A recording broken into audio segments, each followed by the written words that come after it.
Olá, irmãos! Sejam bem-vindos ao canal da Igreja Presbiteriana da Coama. Hoje nós iremos expor o texto de Mateus, capítulo 22, do versículo 1 ao 14. O tema de nossa exposição é um convite irrecusável. E a proposição desse texto é que o convite misericordioso do Rei traz salvação e condenação.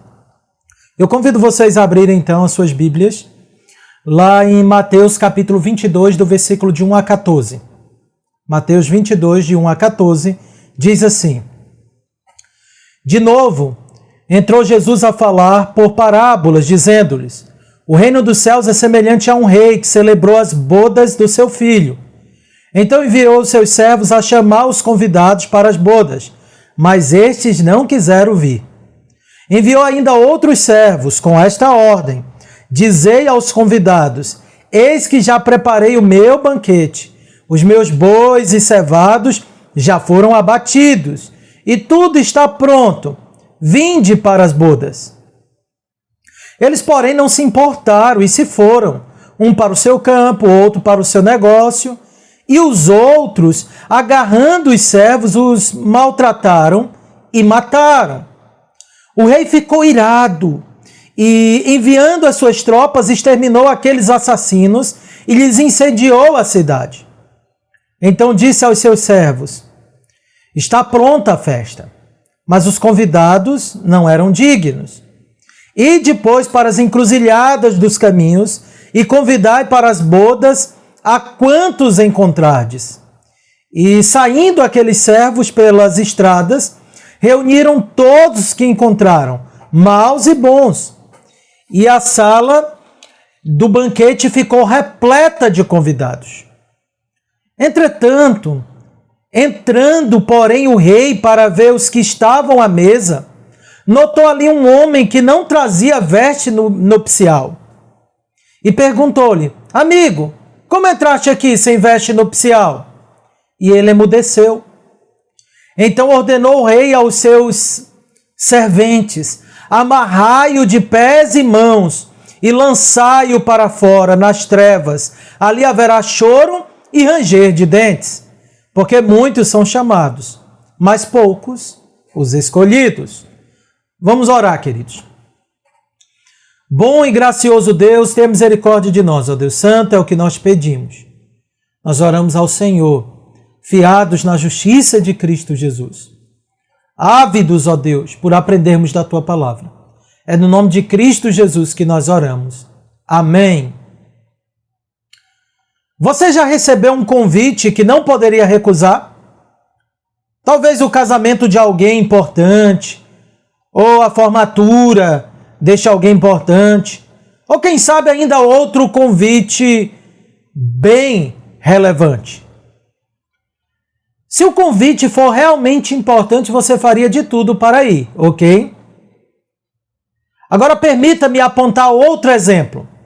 Você já ficou triste em preparar aquela festa, talvez do seu aniversário, do seu casamento ou das bodas de casamento, e as pessoas que você se interessou e se preocupou em confeccionar convite e entregar para esta pessoa, confeccionar convites e entregar para todas essas pessoas que, embora recebendo o convite, não compareceram à festa que você tão bondosamente e meticulosamente preparou. Deve ser muito chato, não é verdade? E deve causar grandes aborrecimentos. Queridos, nós estamos diante de um texto em que o convite mais importante da história foi feito pelo grande rei do universo. E ninguém pode recusar este convite. Pelo menos não pode recusá-lo sem sofrer as consequências trágicas. Esse convite, na realidade, parece mais com uma convocação do que um convite, embora tenha o seu quê de convite. Pois aquele que está convocando é gracioso. Ele está convocando pessoas para comparecerem às bodas de casamento de seu filho. Essa é uma forma de dizer que na realidade esta é uma convocação para entregar-se a Cristo e participar da festa do seu casamento.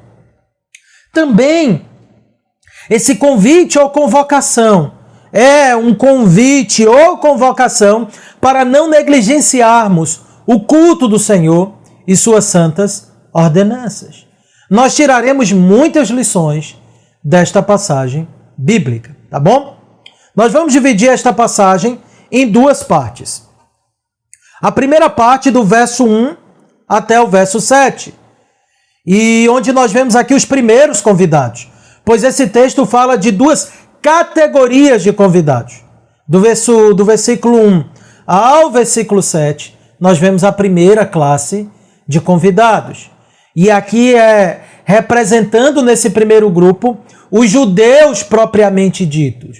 Os judeus segundo a carne. Tá bom?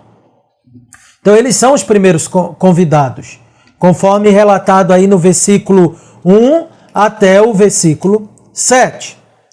No versículo 1 ao versículo 2, nós temos então a explicação de que esta é uma parábola, de que Jesus fala por parábolas, isso nós já sabemos, e que ele está fornecendo uma parábola sobre o reino, ou sobre o rei e o reino que pertence ao seu filho, e que este grande rei convida o seu povo a comparecer nesta festa, que aqui é retratada e chamada de bodas, né? Bodas do seu filho. Então a primeira verdade que nós percebemos aqui é que Jesus fala por parábola. Parábola é como se fosse uma pequena história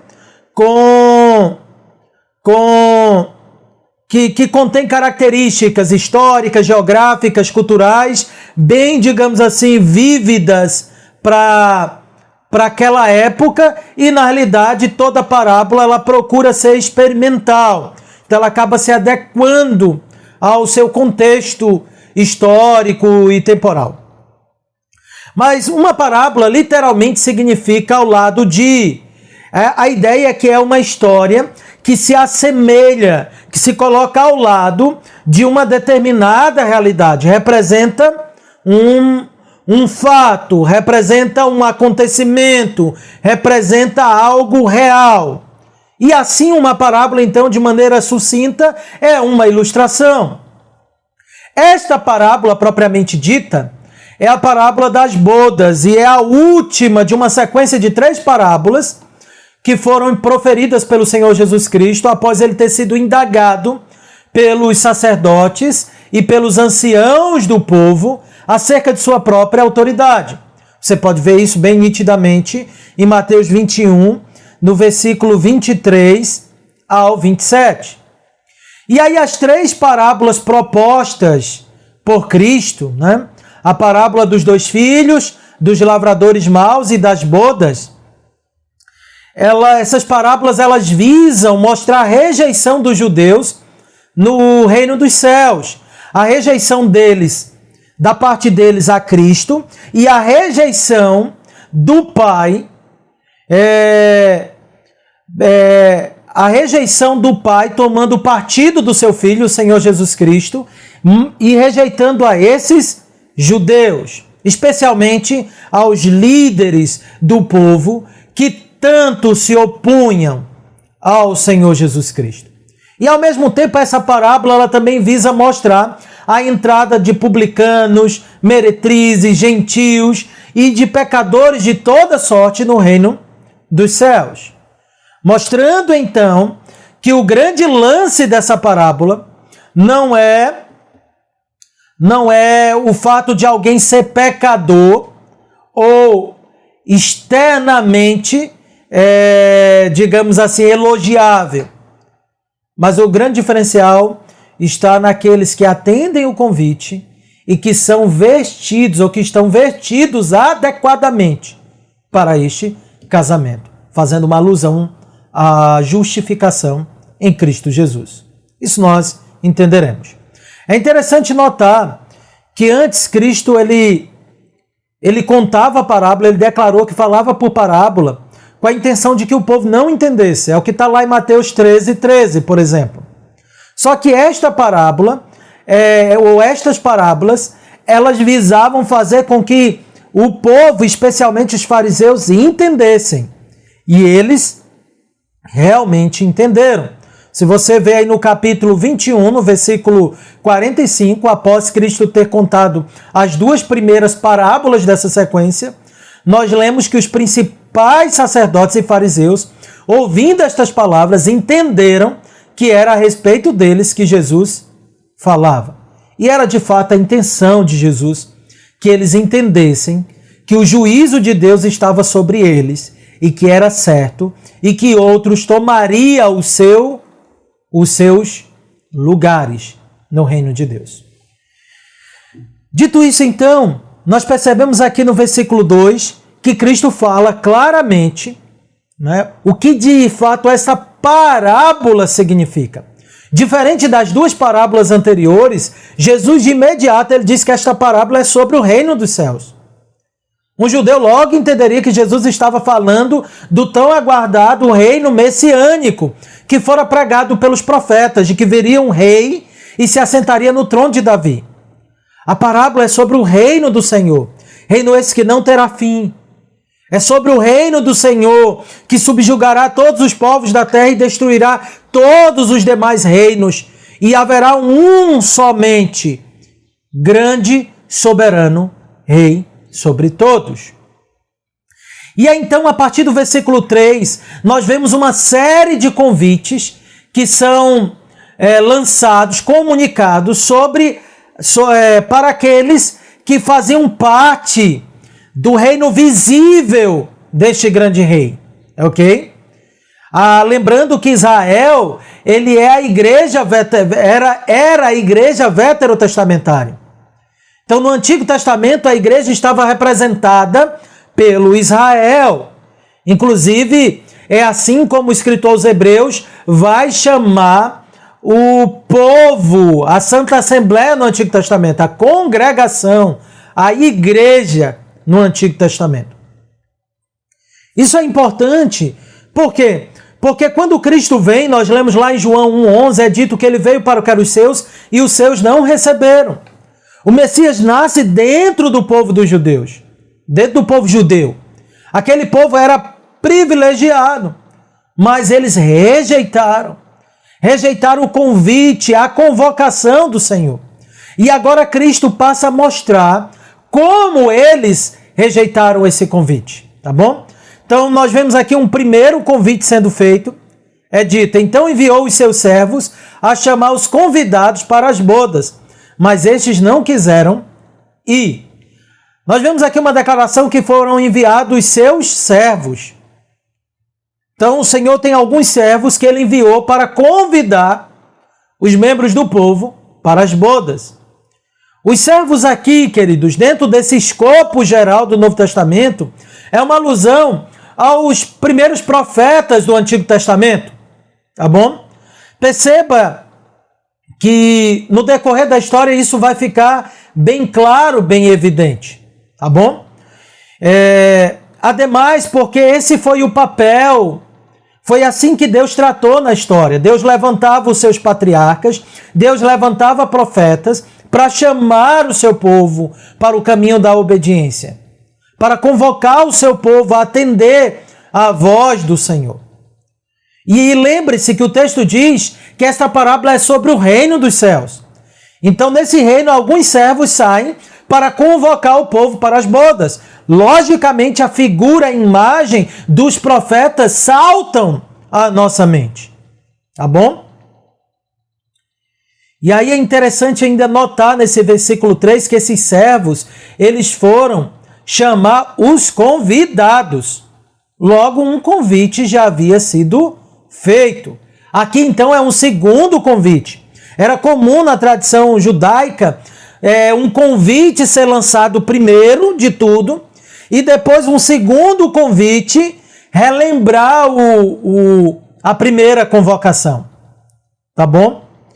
Então, um convite oficial já havia sido entregue àqueles convidados. O rei agora estava apenas lembrando que era chegada a hora da grande festa. automaticamente nós nos lembramos do reinado de Deus sobre o povo de Israel. Deus, em sua soberania, fez um pacto com aquele povo e chamou aquele povo para ser seu povo exclusivo. Vemos Deus dizendo isso para Abraão: em ti serão benditas todas as nações da terra. Separa Abraão e diz que ele seria pai de uma grande nação. E depois vemos o Senhor levantando profetas e profetas sobre esse povo, para conduzir esse povo no caminho, ou nos caminhos do grande rei, no caminho do reino. Constantemente encontramos os profetas chamando o povo ao arrependimento. Vocês sabem muito bem disso. Mas várias vezes, quando esses profetas eles são enviados, o convite deles, a palavra deles, por uma boa parte do povo, não é atendida. A resposta daqueles convidados foi um sonoro não. Veja o que o versículo 3 diz: e estes não quiseram ir. Eles simplesmente rejeitaram. É como Deuteronômio 9,6 diz: aquele era um povo de dura cerviz. Aqui cabe então uma aplicação para nós, queridos. Lembre-se dos votos que vocês fizeram ao Senhor. Lembre-se do dia de sua conversão, de sua pública profissão de fé. Lembre-se de todos esses votos no dia que você prometeu que todos os dias estaria ou participaria do culto ao Senhor, da festa do Cordeiro. Todo dia do Senhor, o Senhor nos convida a celebrarmos as festas ou as bodas do Cordeiro. Não seja como o povo de Israel. Não ignore as palavras dos servos do Senhor. Todo domingo o Senhor tem nos exortado por sua palavra. Não vamos endurecer o nosso coração ao ouvirmos a voz do Senhor. Se hoje ouvides a sua voz, não endureçais o vosso coração. Não sejamos, queridos, crentes apenas de boca, mas também de verdade. Mas também em obras. Então nós vemos o versículo 4 ao versículo 6, outro convite sendo feito. Vejam, um convite já havia sido feito. Aqui o Senhor manda os seus servos a lembrar os convidados. E agora no versículo 4 a 6 nós vemos um segundo chamado misericordioso depois da convocação oficial. Vamos dizer que esse na realidade é o terceiro chamado, o terceiro convite, que vai mostrar a longanimidade do rei.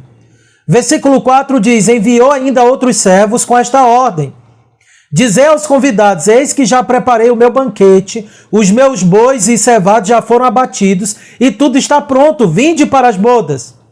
Eles, porém, não se importaram e se foram, um para o seu campo, outro para os seus negócios, e outros agarraram os servos e os maltrataram e mataram. Essa parte nos evidencia, em primeiro lugar, a longanimidade do rei.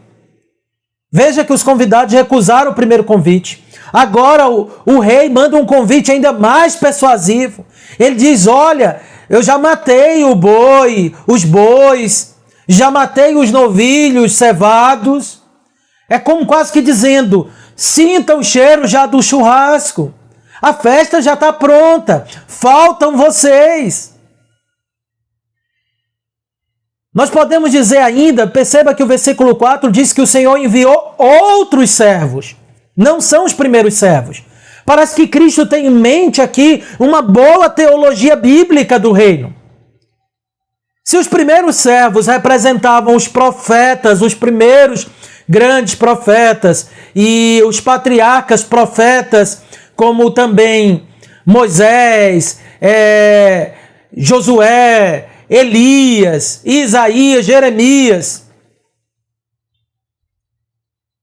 No versículo 4, então, é como se Cristo estivesse falando de uns profetas mais recentes.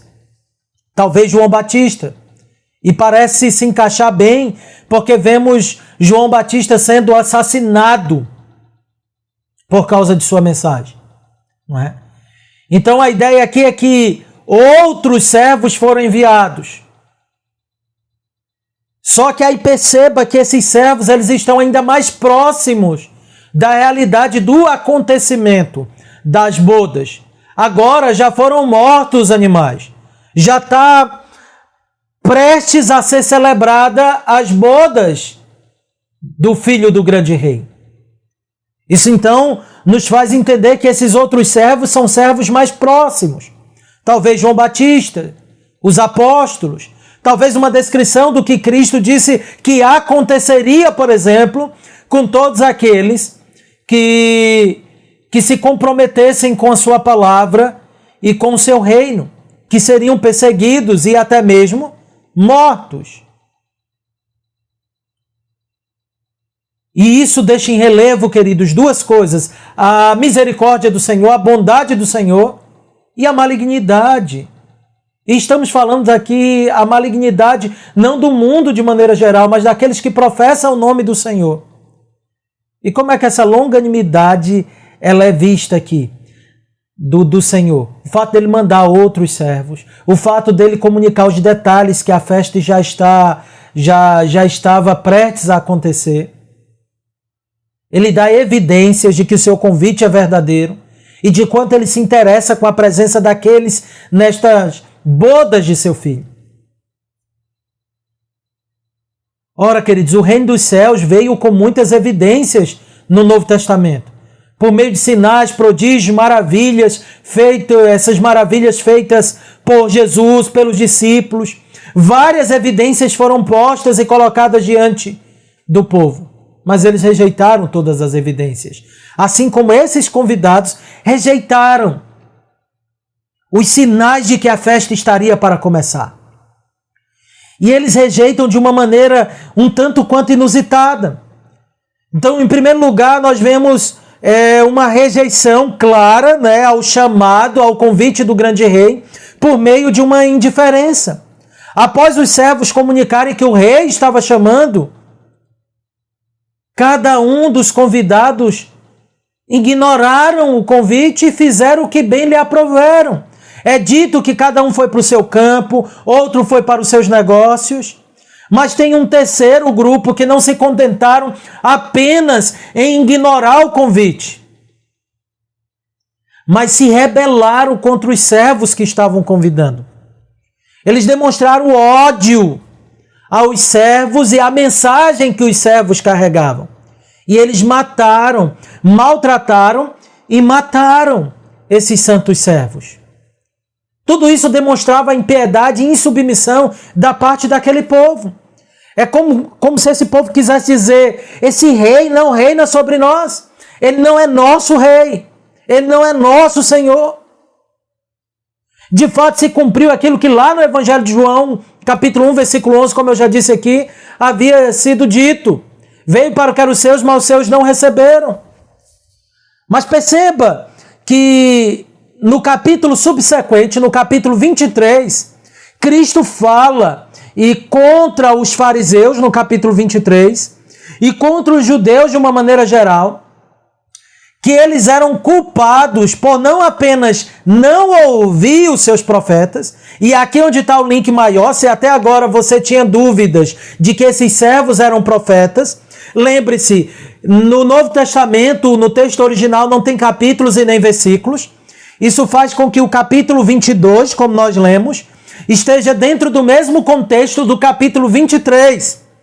E no capítulo 23 é como que Cristo explicando essas parábolas.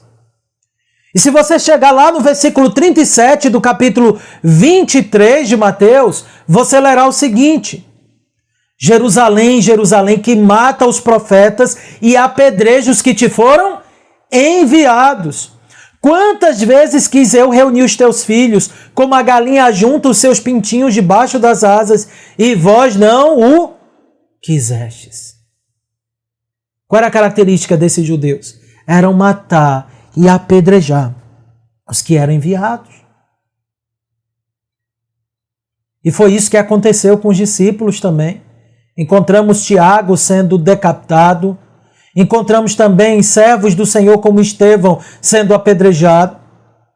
De todos os apóstolos, só um morreu de maneira natural, mas não sem perseguição, que foi o apóstolo João.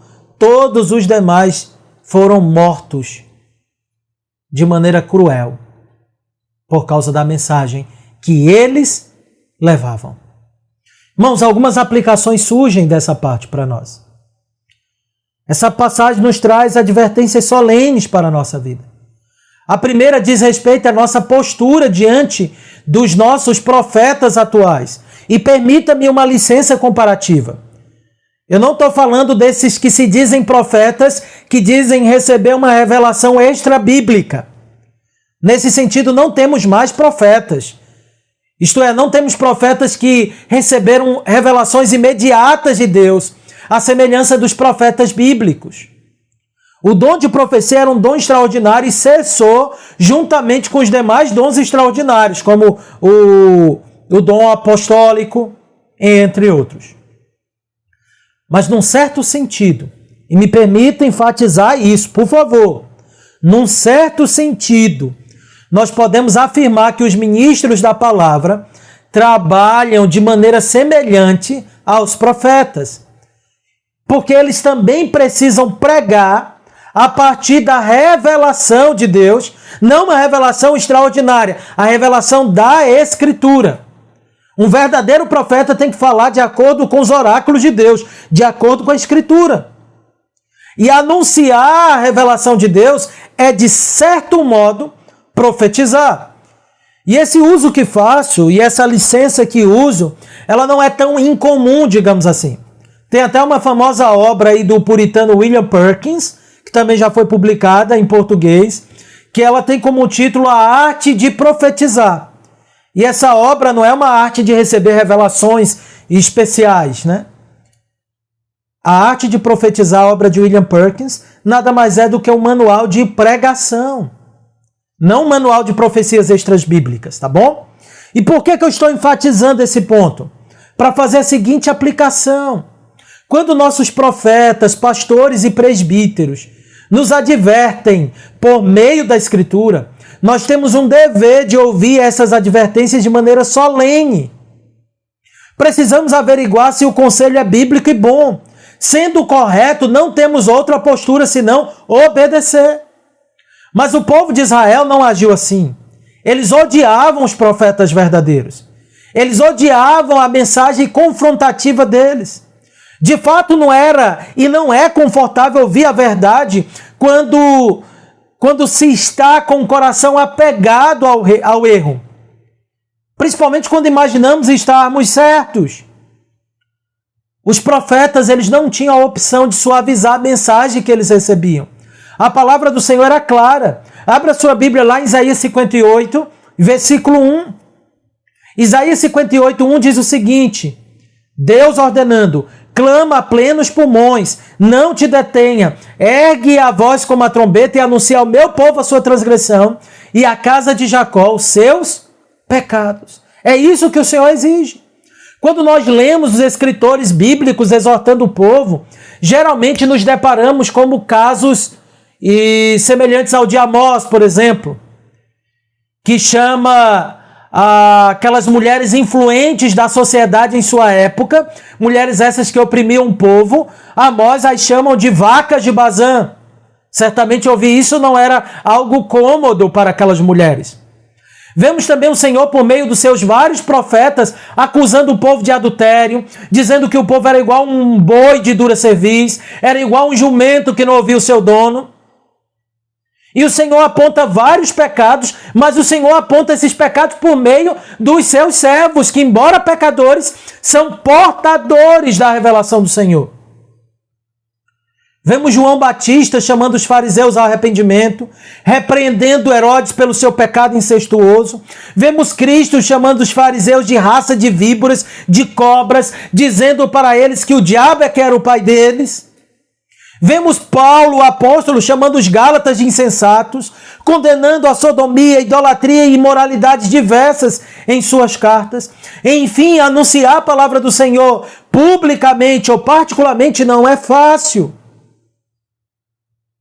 E geralmente traz terríveis consequências quando aqueles que ouvem a palavra do Senhor não estão dispostos a se submeterem a ela. Tem, inclusive, queridos, um exemplo interessante na Escritura, na purificação do templo, quando Cristo derruba as bancas de venda nos limites do templo. Esse fato está registrado lá no Evangelho, escrito por João, no capítulo 2, do versículo 13 a 22. E há um elemento assustador nesta passagem. Essa passagem, esse momento ainda está no início do ministério terreno do Senhor Jesus Cristo no seu estado de humilhação. Nesse evento, Jesus condena as práticas pecaminosas dos judeus e afirma que ele, Jesus, é o verdadeiro templo. Aí olha o que é interessante, isso no início do ministério de Cristo. João 2,19, nós lemos Cristo dizendo: destruí este santuário, em 3 dias o reconstruirei. A frase de Cristo não é de fácil entendimento. Ali. Então tal que o povo não entendia se ele estava se referindo ao templo ou a ele mesmo. Agora abra sua Bíblia em Mateus 26. Mateus 26 já retrata o final do ministério terreno de Cristo no seu estado de humilhação. Agora Cristo está sendo julgado. E nesse momento que Cristo está sendo julgado, olha o que diz Mateus 26, de 59 a 61. Ora, os principais sacerdotes e todo o sinédrio procuravam algum testemunho falso contra Jesus, a fim de o condenarem à morte, não acharam, e apesar de terem apresentado muitas testemunhas falsas, mas afinal compareceram 2, afirmando: este disse: posso destruir o santuário de Deus e reedificá-lo em 3 dias. Por que essa passagem assusta? Pois vemos como um sermão ou palavras ditas 3 anos antes foram guardadas no coração contra o Senhor Jesus Cristo e contra os seus servos. 3 anos depois, Cristo disse isso no início do seu ministério terreno. Isso é repetido contra Cristo no final do seu ministério terreno. Volta a ser contra ele. Ora, queridos, não faça parte desse grupo. Não ouça os sermões do Senhor, a palavra do Senhor, para guardar mágoa no seu coração, ou para endurecer o seu coração, ou para você se entregar ainda mais a outra sorte de pecados. Confira se o que está sendo dito é bíblico, e sendo bíblico, renda-se à palavra do Senhor. Ter um espírito hostil ao que Deus fala em sua palavra por boca de seus santos servos é uma característica de quem não deseja se submeter ao domínio de Cristo. Cristo governa a sua igreja por meio de seus oficiais e, sobretudo, por meio de sua palavra, e abaixo dela por meio de seus oficiais, que são servos da palavra, são servos de Cristo e da palavra. Leia Efésios 4, do versículo 9 a 11, e você perceberá que esses servos do Senhor que comunicam a palavra do Senhor a nós, eles estão fazendo e exercendo na igreja o que Cristo os comissionou a fazer. E é o governo de Cristo que é efetuado por meio deles. Então, quando eles nos comunicarem a palavra do Senhor com veracidade, e aí não é o nosso coração que determina o que é certo e errado. Nós precisamos conferir as Escrituras pelas Escrituras. Ok? Então ouça a palavra de Deus com temor e tremor. Outro ponto alarmante é: quantas vezes, diante das advertências de Deus, nós ainda insistimos em cair no pecado e transgredir a sua lei? Mas apesar disso, o Senhor nos mostra a sua longanimidade, as suas muitas misericórdias. Ele nos oferece meios, evidências para o fortalecimento da nossa fé, o culto, as escrituras, a oração, os sacramentos. Deus continua sendo longânimo para conosco e nos deixa evidência para o fortalecimento de nossa fé. É como aqueles profetas e servos dizendo: olha, os bois já foram mortos para o churrasco. Tudo já está preparado, sintam, vejam as evidências disso. O Senhor também dá evidências de sua misericórdia e longanimidade. Ademais, irmãos, o culto ao Senhor é um pedacinho das bodas do Cordeiro. As bodas, a festa de casamento, naqueles tempos chegava a durar até 1 semana. Cristo inaugurou o reino dos céus, inaugurou a festa. Nós estamos caminhando para o grande final da história. Nós já vivemos os últimos tempos, os últimos dias, desde que Cristo partiu. Na primeira vinda, ele começou o fim. E na segunda, ele vem consumar. Começou lá e vai terminar no grande dia do Senhor. Todas as vezes que nós cultuamos ao Senhor, estamos participando das bodas do Cordeiro. É um pedacinho dessa grande festa. E como é que você tem ido ao culto do Senhor? Como é que você encara o convite do Senhor? Perceba, é uma convocação. Você não tem o direito de recusar esse convite. Nada justifica isso. Como é que você tem estado diante da presença do Rei? Ora, queridos, a longanimidade do Senhor foi retirada sobre aquele povo. O versículo 7 diz que o rei ficou irado e enviando as suas tropas exterminou aqueles assassinos e lhes incendiou a cidade. O juízo do rei caiu sobre aqueles convidados. O rei longânimo e misericordioso é também um rei que se ira contra a impiedade e contra o pecado. Como esta é uma parábola, nós não podemos vaticinar com certeza que ele está fazendo uma referência ao que aconteceu no ano 70 em Jerusalém.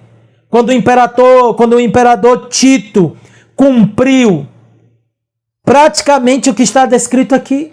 Entrou com suas tropas e destruiu o templo e sitiou aquela cidade. Certamente isso estava debaixo da provisão de Deus. E é possível sim que aqui seja uma alusão ao que aconteceu no ano 70. Mas como é uma parábola, não podemos vaticinar como certo. Mas podemos dizer com toda certeza que o juízo do Senhor desceu sobre aquele povo. E foi devastador.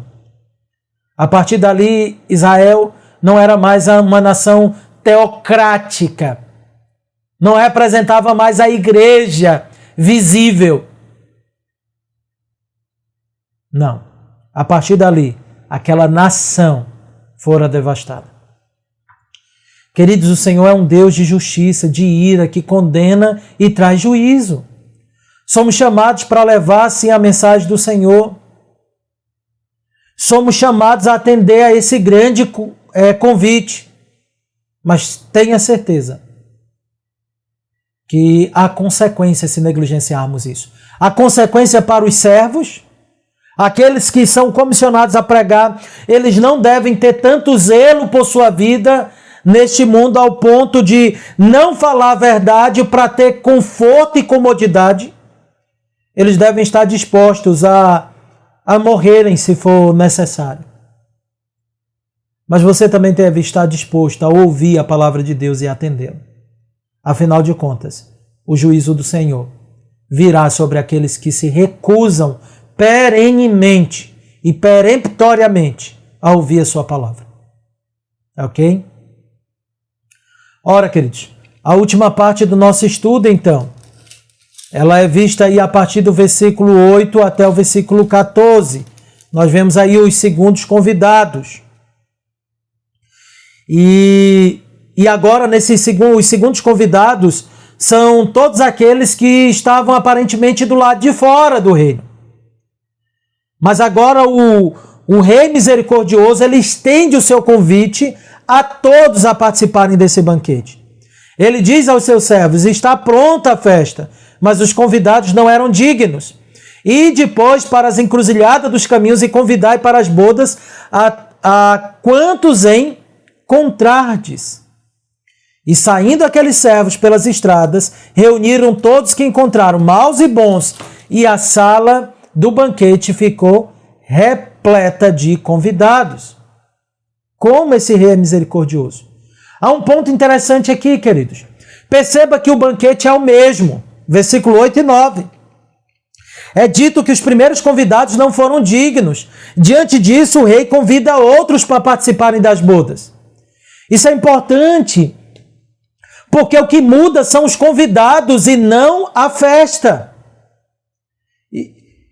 A festa, ela é a mesma, o banquete é o mesmo, o casamento é o mesmo.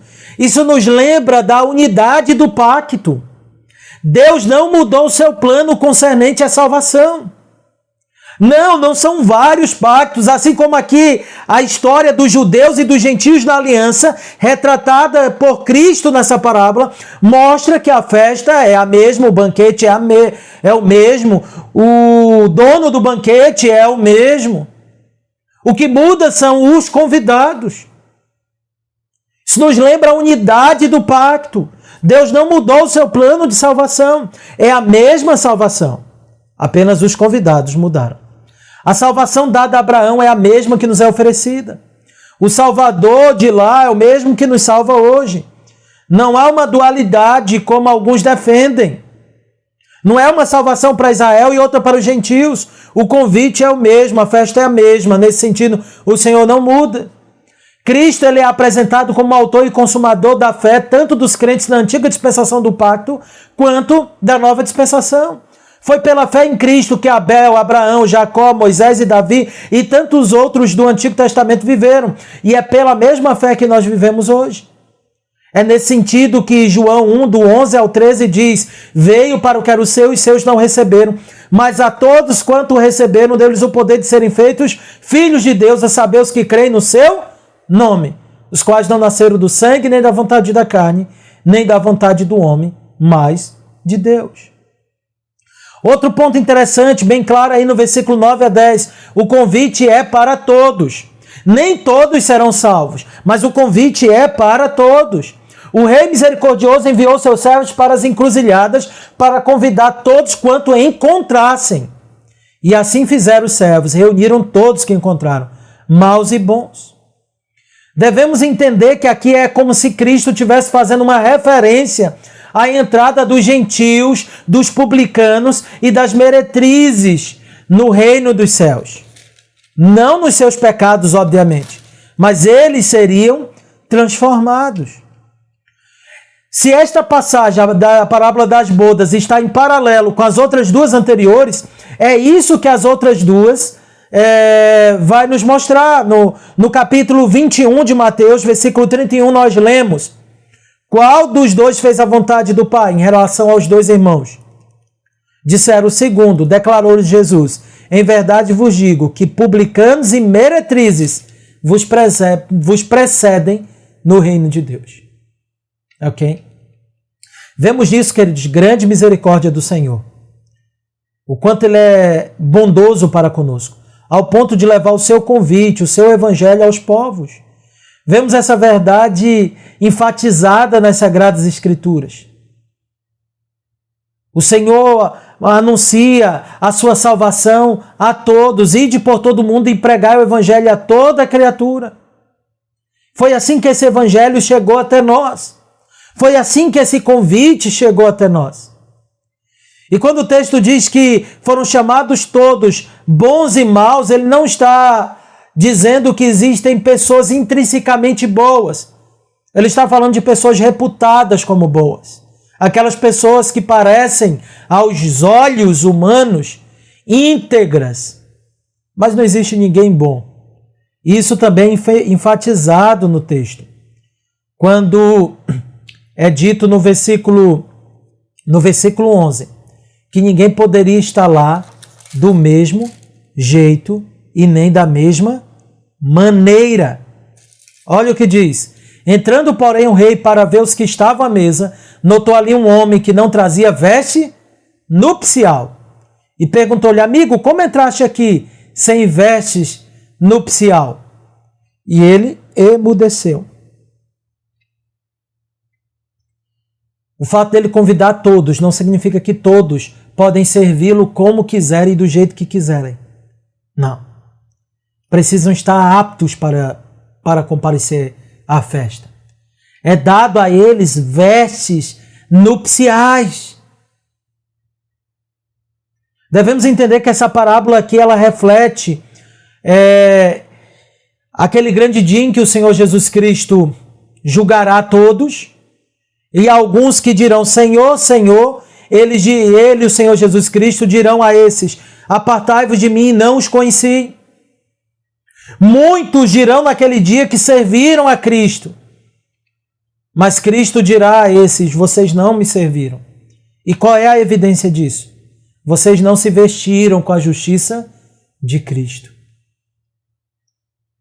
Vocês não se vestiram com a roupa do Cordeiro. Em outras palavras, vocês não foram encontrados em Cristo. Vocês permaneceram nos seus pecados. Vocês não se arrependeram de fato. Vocês estão vivendo de acordo com as suas próprias obras, de acordo com os impulsos do seu próprio coração. O que permanece sobre vocês é o que Isaías 61:10 já nos mostrou. São as vestes imundas do pecado, pois as nossas melhores justiças são como trapos de imundícia. Alguém só pode estar diante do Senhor se tiver vestido com a justiça de Cristo. Deixar de confiar nas suas próprias obras. Aqueles que estavam naquela festa sem as vestes nupciais, eles imaginavam que poderiam comparecer diante do Senhor do seu jeito, como queria. Ele queria estar na festa, mas no seu modo. Queridos, esse ensino é forte e poderoso. Como somos tendenciosos a confiar nos nossos trapos de imundícia, assim como esse homem. O nosso coração é orgulhoso em querer fazer das nossas obras ainda fundamento e base da nossa salvação, mesmo se com nossos lábios nós estivermos professando que não é assim, que não agimos assim, mas nossas atitudes parecem ser dissonantes e distoantes com a nossa profissão de fé.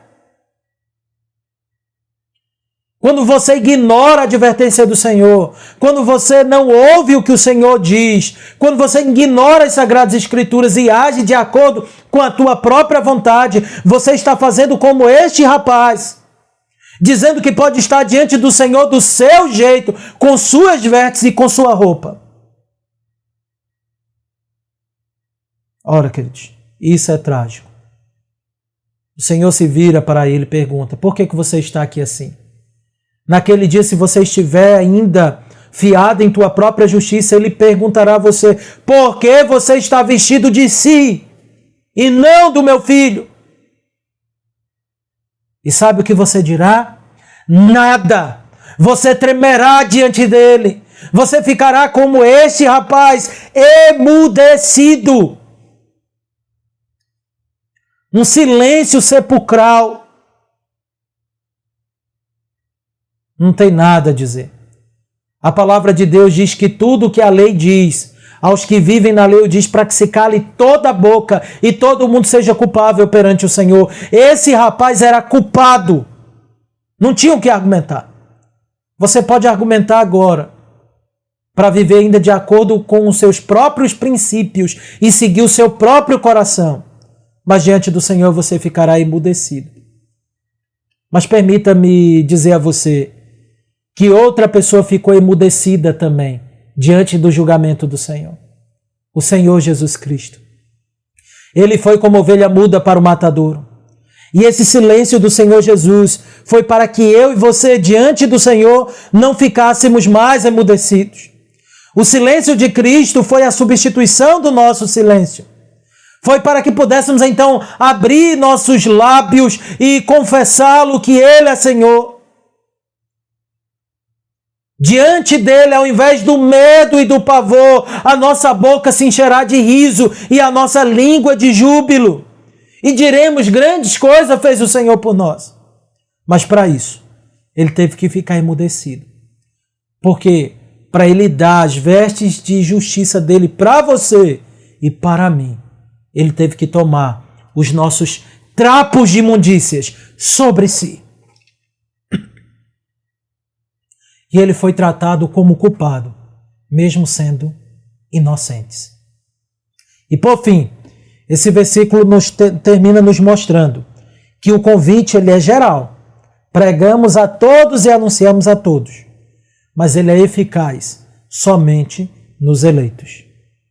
Então ordenou o rei aos serventes: amarrai-o de pés e mãos e lançai-o para fora nas trevas. Ali haverá choro e ranger de dentes, porque muitos são chamados, mas poucos escolhidos.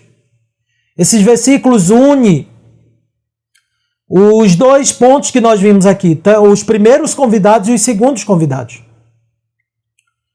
Perceba, em ambos os espectros houve perdição. Em ambos os convidados houve rejeição ao Senhor. De um lado houve uma rejeição ao convite, do outro houve um caso inusitado de querer atender o convite do seu próprio modo e nos seus próprios termos. É alguém lhe convidar para a festa de casamento deles, ou para uma festa de formatura, outra festa importante, dizer quais são os termos para participar dessa festa e você ir do seu modo. Com pessoas isso pode até não causar grande transtorno, mas diante do Senhor você não pode ir assim. E a moral dessa história é que aqueles que rejeitam o convite ou que atendem o convite do seu modo receberão punição e punição eterna. E a outra máxima é que o convite é para todos. Todos foram convidados, judeus e gentios, os que se acham bons e pecadores e meretrizes. Mas isso não significa que todos entraram, apenas os que creram. Queridos, eu concluo dizendo, você está diante de um misericordioso convite, um convite sem igual.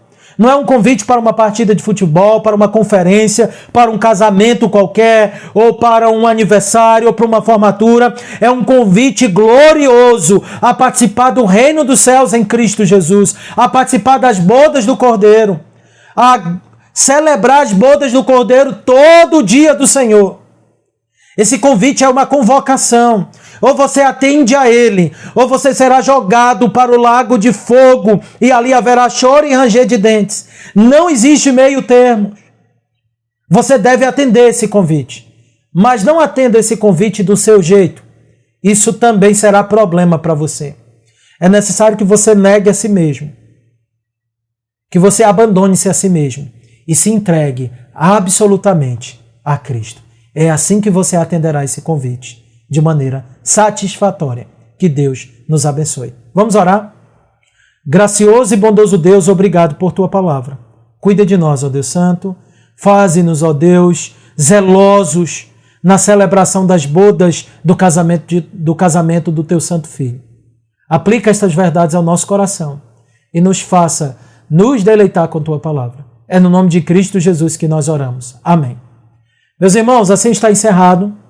Até terça-feira continuaremos o estudo acerca da idolatria. Se você ainda não assistiu, assista. Esse primeiro estudo ele é interessante porque nós vemos a idolatria lá no Éden, tá bom? Nós vimos que foi o primeiro pecado dos nossos primeiros pais, Adão e Eva, foi um pecado de idolatria.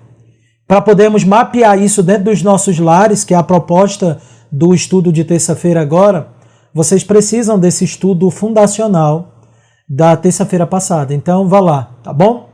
E assista. Que o Senhor nos abençoe e até a próxima, pessoal. E outra coisa, para eu não esquecer, perdoe-me. Tudo até então aponta que domingo nós teremos Santa Ceia. Então se prepare. Se houver algum contratempo, nós avisaremos nos vídeos que serão lançados nessa semana e no grupo da igreja, tá bom? Então é isso, pessoal. Deus abençoe. Até a próxima.